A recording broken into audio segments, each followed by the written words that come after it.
Carlos Nelson with the Kansas City Business Association, and tonight we have new business to our association, Miss Stephanie Smith, and I'm gonna let her talk to you about her business. She's been on other shows that Cascade Media produces on our What's Up Kansas City channel, but now we're talking business, and business is something that our community really needs to focus on, and the Black businesses that are in business that need support, you need to be aware that these businesses exist. And so without further ado, Ms. Stephanie Smith, welcome to the KCBA show. Thank you. Shout out to KCBA family. And thank you, Carlos, for all that you do in just keeping the conversations going, bringing new conversations into the community. I really appreciate your work and your scholarship. So thank you for that.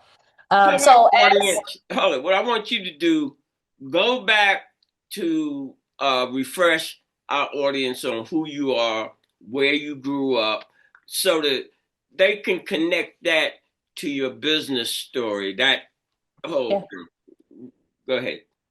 yeah. So as you said, Stephen E. Smith here, whenever I talk about the work that I am so privileged to be a part of, I have to always pause and recognize my partner in this work, Dr. Rodney Smith, who we not only share this passion and commitment to creating just ecosystems, but we also share our lives together. And so Rodney is my husband and partner and everything, and has been and continues to be instrumental in this work. But I grew up in the dot. I grew up in Kansas City, Kansas, and nurtured by a loving community and set of parents. Shout out to my sister, who is very much part of that nurturing that I got. And so grew up there, a product of USD 500, or now known as Kansas City, Kansas public school system. But grew up as part of that community, and really went on to grow and blossom. Some of you all have heard me talk about FIS. This is a big part of my life. Attended FIS University in Nashville, Tennessee, a historically Black university. And it just really continued to shape and build in me. And that's also where I met my husband, Rodney, Dr. Rodney Smith. And so we have, had this long passion of education and focused change. My background and my discipline, I'm a trained master level social worker. And so there is where I was really introduced. You see change all around you. But through the practice and the discipline of social work, I really got a chance to get more proximate to the concept and practice of change management through a social delivery lens. And then, of course, Rodney and his studies in the academy and research. Can I interrupt you for a second? Yeah. Tell our audience what change management is. Break it down to a layman's term. Yes. And so change management is, I'm gonna flip it, is just managing the change that exists. And there's models and frameworks that help guide that. And so for us, I'll skip around, but I'll go to the fact that you talked about, us having this business conversation. Our company is Sophic Solutions, and Sophic Solutions is a change management firm. So we help organizations navigate change through an equity lens. So to your point about the language that we're using, so change management is simply helping people and organizations manage the change that is always ever present and among us. And then when we say we do it through an equity lens, distinguishing that when we talk about equity, we're talking about recognizing that different people need different things to eat in order to meet that goal. So the goal doesn't change or lower or shift. The goal is the goal, but equity, having an equitable approach, is how we do our part to create a healthy and proper on ramp so people can help meet that goal. And we know that different people need different things. And so while we're navigating change, how we go about that change, um, if especially if we want successful and sustainable change where all people have an opportunity to thrive, then we know that we have to do it in an equitable way. And so Rodney and I came together and launched Sophic Solutions in 2006, 2007 in Nashville. And so we've been really honored for organizations. We work cross industries, meaning we work nonprofit in municipalities. So we work with city governments, we work with for profits, we work in the healthcare, we work in education, we work in architecture and construction. I mean, we really work across all industries because we believe that there's importance in having just ecosystems. So really ensuring that justice is present in the systems and the organizations that we partner with. See, I didn't know that that's exactly what you did because we're in the process of working with Viacom, and we're getting ready to open offices on the East Coast in Jersey. And the contracts that we've had to come up with on ownership with my company and what we're doing, that transition is a monster. Uh, and now I see that's what y'all do. I would, if I would have known that, I probably would have given you a call. I've got Paul Bussey's brother, Charles Bussey, Okay. handling that part of our transition uh, with these other companies. And the key thing that I talk about in general in our community, what is the plan? And most of us don't have a plan, a national plan, a business plan, or what have you. So let's keep it moving. Uh, how has, from an entrepreneur standpoint, you've been in business how many years? Yeah, it's been, wow, 20, almost 20. What are the significant changes that you would see uh, from not just being an entrepreneur, being a minority in uh, the business world, in the ecosystem that we have to operate in? And in addition, two part of the question, the support that you actually get from your community as well as the obstacles that you face, not just as a business person in any of the interaction you're trying to do with corporate America. Talk about Mhm. some of the ins and outs. Yeah. So I'll start with as a Black woman, majority Black woman owned company. It is, I mean, all the current political shifts we're ever present of. And this is why we always like to remind people that the pursuit for equity is always in direct response to inequity. So, what even brought us here to have these different monikers and distinctions and Hate minoritized to or minority. interrupt you again, but I'd like for you to repeat that twice uh, about the inequity and why. Yeah, repeat that twice. Let's There bring we it go. out. So what I was saying is that the pursuit for equity is always in direct response to inequity, right? And what this whole concept of pursuing equity in direct response to inequity is first to pause and take inventory of what is happening to people. So when we have this language around what women owned or Black owned or Hispanic owned or whatever the identity is of an individual, what that particular individual with those particular sets of identities needs, it's always in direct response to either what is or is not present. And that's always the cue and the reminder, and people always say, well, why does it always have to be about race or about gender? Because those things impact people's experiences. To your point about what are some of the challenges, the spoken and unspoken challenges of it. And so And this what is takes me back to community. I mean, Sophic Solutions is the we've seen the success and had the experiences that we've had that lead us right very up to this moment. You even reaching out is exactly the representation of how community has impacted our work and therefore impacted our lives. That it has been, we are a word of mouth organization. We don't necessarily promote our services because we believe deeply in relationships and the power of being present with whoever we are in front of right then and there and doing our best. And then that leader, that individual tells the story of our work. And so it has been community that has not only promoted but sustained and strengthened our impact over these 19 plus 20 years. We're coming on 20-year anniversary, but that has helped us be who we are. And that community expands across the country. I mean, we get privileged, as I said, we launched in Nashville, Tennessee. We're now based here in Kansas City, but we have partners all over the country.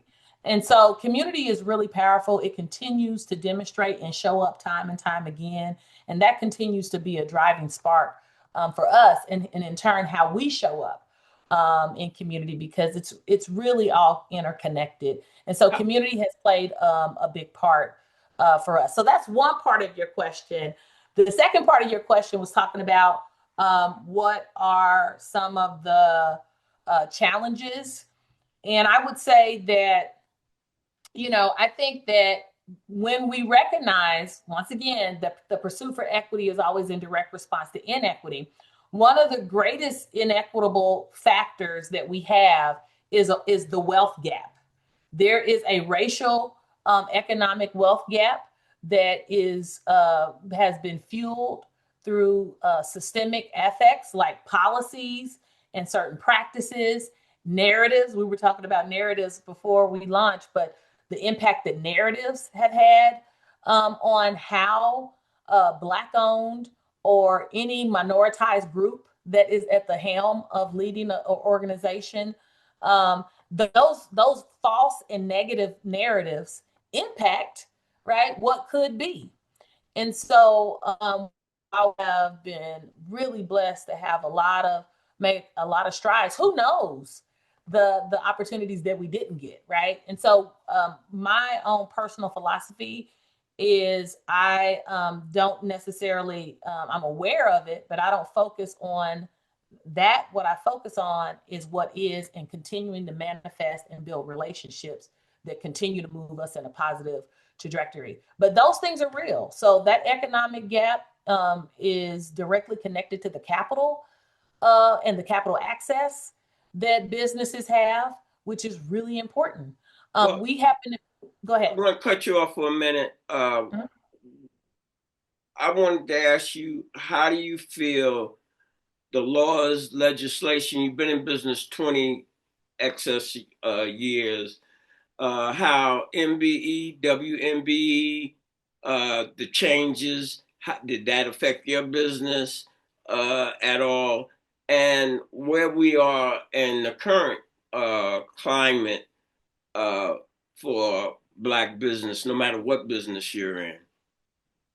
Yeah, the WMBE, I have back and forth feelings about it. I think one, if it is a program that is meant to once again move in direct response to the inequity that people who might qualify for those programs, if it can be an on ramp and a supporter, then I think that's really great. I think that all systems have to be really curious about what are the real barriers to that intersection, right? We talk about where interest and capacity intersect is the sweet spot. So, how does a WMBE status, really help to grow the capacity? And ideally, I think, it is meant to create access, CREO and other standards, which sometimes are in government contracts or other types of contracts where you have to work with a certain percentage of people that are reflective. Oftentimes, those are helpful and can really help people pause and take inventory of who's at the table. And so I appreciate it for that because it's a spark, it's a reminder that you need to expand your community, you need to expand who you're working with, you need to expand the dollar flow. Those are really great things.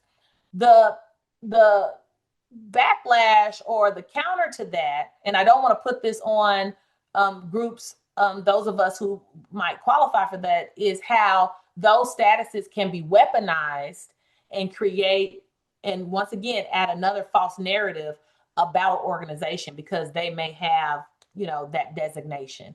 So this is what I mean by the work continues, right? We constantly are needing to challenge, first of all, examine, identify, name, and examine the narratives that exist, and then challenge those narratives, especially when they are negative and they can cast a shadow on really amazing organizations that are doing great work and are led by Black folks or people of color or other groups who have been minoritized.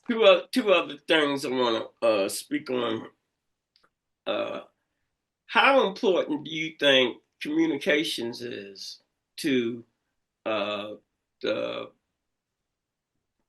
I hate using African Americans, but for people of color to be able to speak and their own tone and their own language without any edits, and that's one thing. How important do you feel that is in the success of communicating to your audience? Having all right.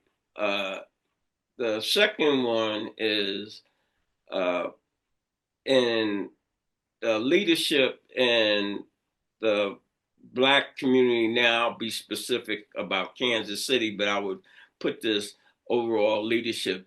Do you feel that they understand the importance of communicating to the bottom two-thirds of our community, uh, that's really the only place that you can bring new participants into the system that can change policy and economics by I've been pushing over the last 2 years block voting and group economics, but how our minds are trained to think about that is just during elections.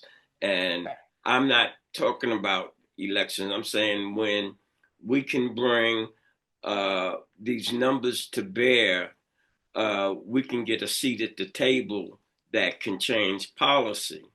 And when we can bring more people into the progress, into the tent, then we can look at economic changes where we're spending our money, who we're spending our money with. And so, as I have stated at the beginning of this interview uh, about the importance of connection and leadership. And from my point of view, this is Mr. Nelson's point of view, all of our organizations are out of sync with what's really needed to uh, get us on track. And you can't get on track until you have participation from the people you claim you represent. And the only viable means here in Kansas City to do that is really Cascade Media Group. Anything that you do uh, for any community, it costs money. And any changes you're trying to make, you have to have a campaign. It can't just be we're having this interview and that's going to change the world. No, you have to have a campaign, and that campaign has to be structured where uh, the tools you're using are going to give you a desired result for a specific issue. Doesn't cover everything. And when I look at our community, as I said when we started, what's the plan? Show me the plan on anything that is going to change policy and our financial situation. And I don't see any any part of our leadership understanding that. And the reason I really brought you on because you have a significant following. And the last time, when I say significant following of I call the boule, the bourgeoisie, or the uh, I don't even think we got an upper class. Our middle class think Right. they upper class, but it, We all in the same little yeah, bubble. But right, yeah, go right. ahead. And when I've had you on these other shows, you don't know people from afar unless you start having these conversations and what have you. And I was like, damn, Stephenie's super intelligent. Because when I just be real, listen. So I appreciate it. how I look at things for the last 30 years, the only way you get ahead, and I mentioned this to you before, is friendship, kinship, and politics. And that's real. I don't care what's coming out your mouth. You are beholden to the people that's feeding you. And so Mm. with you being at the Y, I'm like, that's friendship, kinship, and got you. And then we had a conversation, and you said, I wanted you to have your own show, or something. And you said, nah, I have my own company. And I took it like, all these Negroes be talking about they got their own company. What kind of damn company? All right. So uh, then we start having more interaction because I had interaction with your husband first. Right, right, And right. uh, then I was like, damn, see, Mr. Nelson, you drawing the wrong conclusion because you don't know these people and you putting a label and you all out of pocket, bro. And I think having conversations and acknowledging when you done got yourself out of pocket, get back in the center lane. Don't keep going to the right or to the left. Mm-hmm, And I mm-hmm, think it's important for you to know that's what was on my mind because where I'm at, I don't see the people that's supposed to be serving our community serving our community. I mm-hmm. see them serving the community, but they're not serving the community. Right. And if they were, our community would be in a whole different place. But it's never too late. And I think right now, the Trump effect and all the things that are happening, if we can get in the big tent and get the leadership to say, we don't have a plan, let's get a plan that everybody can participate. And I think you have to start from the ground up Mm-hmm, because everything in our community has been dismantled. When you mm, start talking about construction or any of these things besides our consulting companies per se, mm-hmm. we don't have nothing but nail shops and hairdressers and things of that nature, and you cannot pass that type of wealth down that uh, we're talking about and things you're talking about. And I think we have to recognize where we're at and the circles that you're in. I think that that should be some of the conversations, and we should be coming up with solutions. Everybody knows what the problem is, but what is the solution? And as I said, I think you bright as hell. There's one or two other in your circle that I know that y'all are bright, and it's not just for Kansas City. Uh, Right. the ideas and the things that y'all associated with is universal for people of color. But getting that message out is what I'm trying to get everyone to see.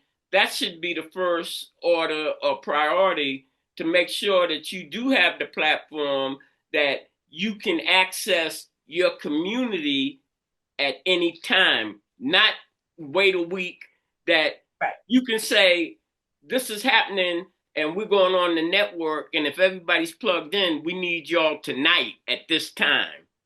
For sure. Yeah. Yeah, yeah, yeah. You touched on a lot of stuff there, sir. Well, again, really, what I want you to do, and I would talk to you off camera. I was going to really want you to come on at least every 2 weeks, just to talk about what's going on from your point of view. I had Chris Good on the other day, and boy, we're getting ready to do some other things. That's It's awesome. it's all about uh, having that visibility That's right. and credibility. And uh, I'm trying to figure it out, and I think I got it figured out if I can get the individuals like you, Chris, and a lot of other individuals to see how important it is, whatever y'all are doing, to be doing it on the network. Now, Mhm. Don Maxwell, Yeah. I'm giving him a bunch of credit now. He's coming Yes. on now at least every 2 weeks to talk about what's going on in development. You can't challenge his credentials, as they Hmm. said. And that's the same thing with you. I'm like, people don't know your credentials per se, because I thought all your stuff was basically friendship, kinship, and politics, Nick, bro. And and so that's not the case. And I think it's super important to have the visibility for our young kids, For sure. especially young women, because Yeah. I've been in the school system and role models, they really don't have a bunch. Mm. But uh, you can't save everybody. But I think if you had your own show, like you said, I touched on this, there's so many things that you can touch on Hmm. and bring other people on that you have met in all these seminars and things from around the country, for y'all to talk about issues that are affecting our community. And then you added on to all of that. So it's a couple of things I want to touch on because I think you hit a couple Floor is of yours. good points. No, but you said a lot. First of all, if only we can all have the level of humility and introspection that you talked about, as far as think, the distance between our perception and the reality of things, which we know reception that reality is just our own realized perception. But I appreciate you just being able to showcase and demonstrate and model what humility looks like, because that's such a core component of leadership. So I thought this, but then I got more proximate and then my mind changed. And so I just want to acknowledge that. Like, so kudos. Thank you for modeling that. Because to me, that's a big deal in how we go about it. And so, all of this, you asked about the power of communication. And I think your articulation that you just gave really touched on um, why communications is such an essential piece. And when we talk about communications, it's not just what we are saying and what we're hearing, but also the narratives that are shaped, that already are in our mind, right? So, as a social worker, I always think about our triangle: thoughts, feelings, and behaviors. What we think about a thing shapes our feelings, and our feelings shape those behaviors. So, that thinking part, which are the narratives that we have, communications and media shapes our narratives, right? If that is how, on positive note or negative note, that there is a universal understanding of a thing. It is because media, as the vehicle, has all taught us about that thing, right? It has all taught us in leverage language and all of that to help us build some commonality, and some awareness about it. So communications is key. So then I'll pause and say, I'm not a communications expert, right? And so I value that skill I set. can't tell from your I'm not. conversation, and wording is super important. Mr. Nelson don't have the current words. You're framing things in terms that the people that can make changes understand. Well, but that's the power of teamwork. That's the power of community, right? And so I think of community more on a continuum than a hierarchy. But on this continuum of community, that's why, I always say multidisciplinary. So my discipline is social work. Your discipline is communication, multidisciplinary, cross-functional. I've served in nonprofit. I've served in for-profit. I've led organizations. I've served as part of organizations, right? So that cross-functional, you're leading an organization, you've been a part of others. So cross-functional, and then multi-identity. I'm a Black woman from the Midwest. You're a Black man from the Midwest. Right. Right. Right. I'm from New York, but I've lived all my adult life right here in Kansas City since so you even 75. add you even add an additional dimension of bringing that East Coast lens, right? That's an important dimension of diversity. My point is that when we talk about what helps to really facilitate change and who, we got to have all that mix in there. I think what has happened far too long, and this is what I love, just like the humility that you displayed, W.E. Du Bois at the latter years of his life, he went back and said, I want to challenge myself on what I said when I was younger about the talented 10th, that only 10% can carry. He said that equation just won't work. That in fact, we have got to see the value in all of us and our different lens and our different perspectives. That the whole, goal of what success and quality and health looks like is not that it demands sameness out of all of us. We don't all need to be the same in order to live healthy and whole lives.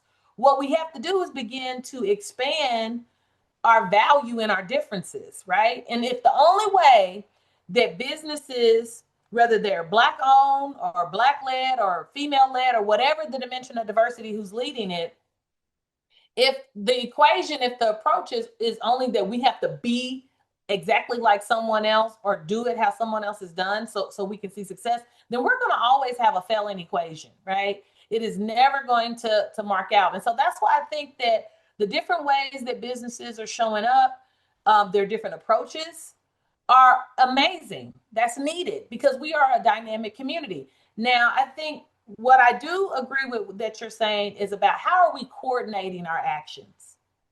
Because we are such, even within the Black community, there is so much diversity.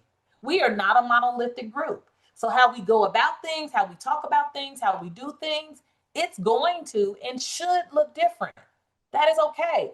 But what are the coordinated effects? Like, how are we partnering? How are we collaborating? How are we creating space, right? For the differences that we hold. To me, that's part of the conversation. I would argue that there are organizations right now doing some outstanding work that are changing outcomes. And I don't want to miss that by over stating or over categorizing one that nothing's happening. There's a lot of things happening that people in and throughout our community are leading. So I want to shout out those individuals and organizations Run that that wake up down. every day. Get a shout out to, give some names. Yeah. All right. I love what Gift KC is doing. Led by Brandon Calloway and his amazing team, Cornell, Karras. I mean, they just got a really Marvin Lyman. They've got a really great team over there. I hate that I started saying names. I know I ain't gonna name anybody. But that's all right. The people know who that's right. Put you. If you forget their name, they know you included. Okay, I love you, Gift. But the work that Gift is doing, which is basically creating an opportunity for skill development and enhancement. So you've got that learning piece, access to capital, where they're supporting businesses, Black-owned business. I mean, they're very clear in their charge. Their charge is to close the economic wealth gap.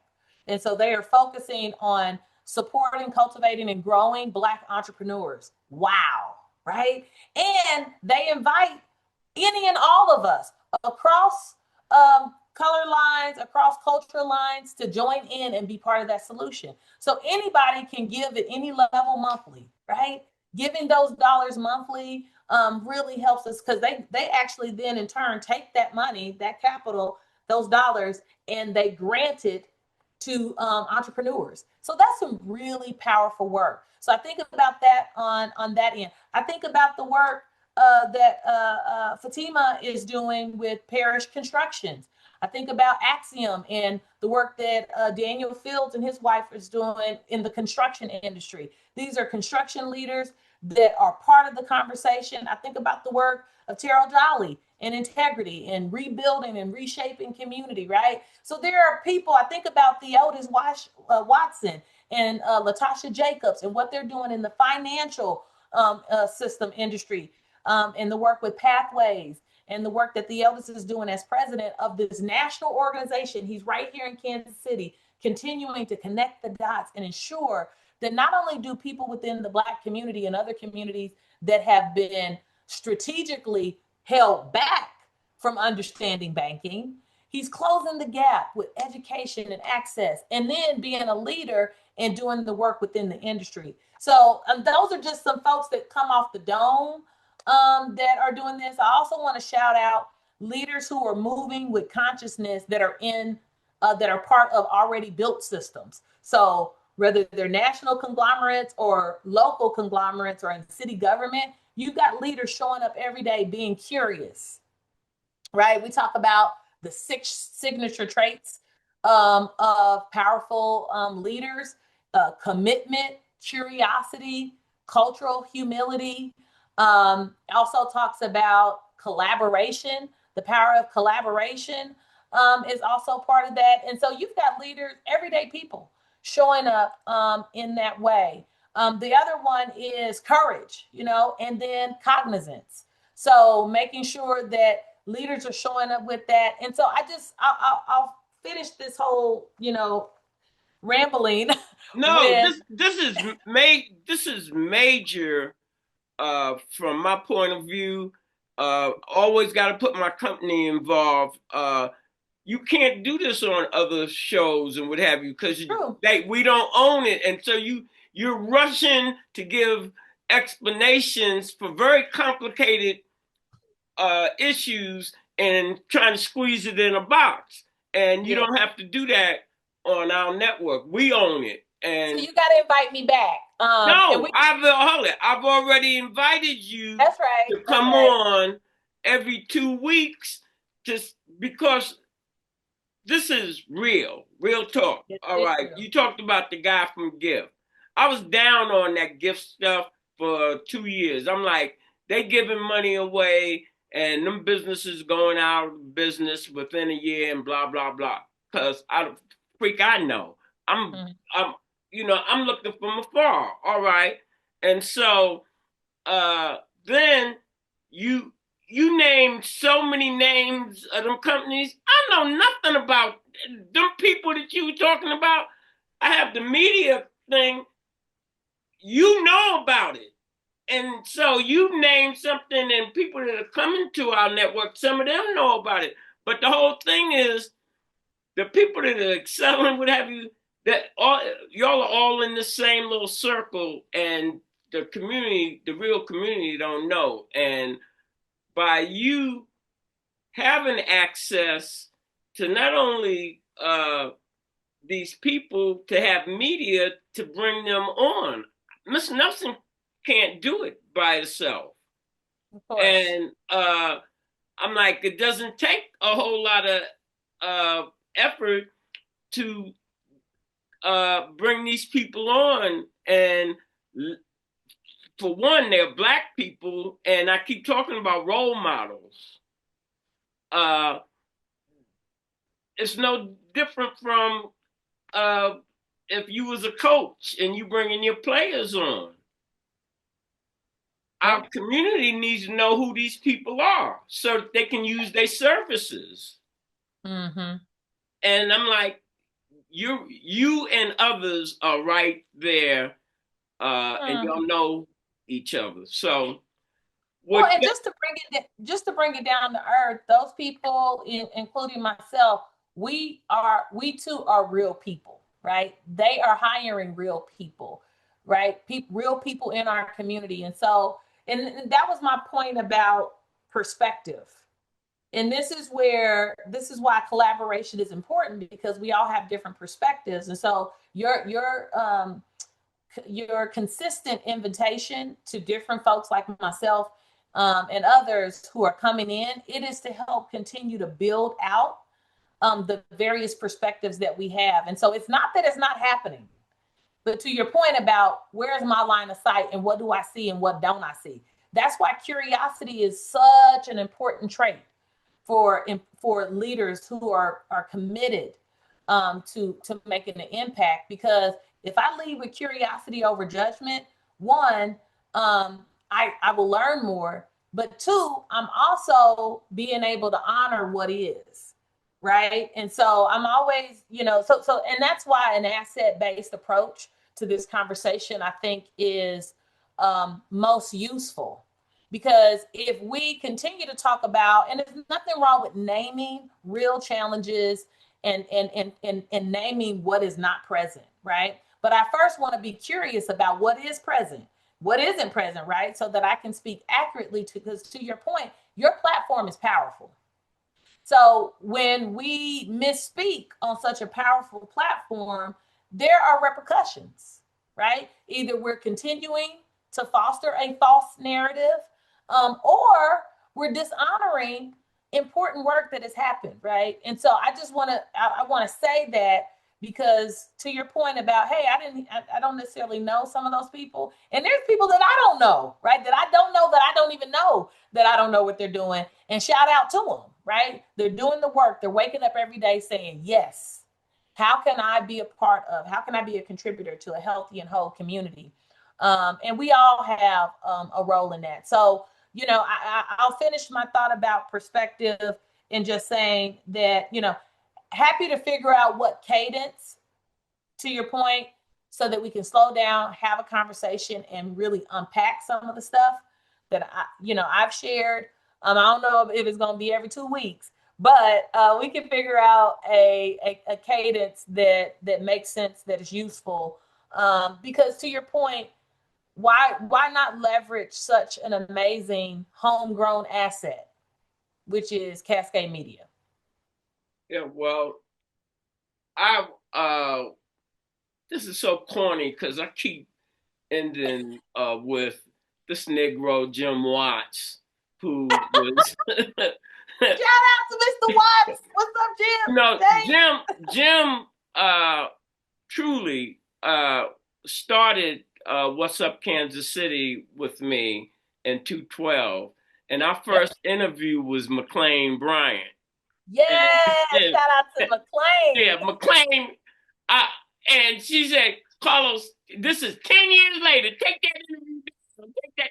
And me, like a fool, listened to her and took it down. And I don't have it no more. But yeah, Jim McLean's cold blooded. She's another one. Jim used to end his programs like this. It was a plum pleasing pleasure having you on the show, Stephanie. And I'd be like, Jim, cut it out, man. You know we ain't like that.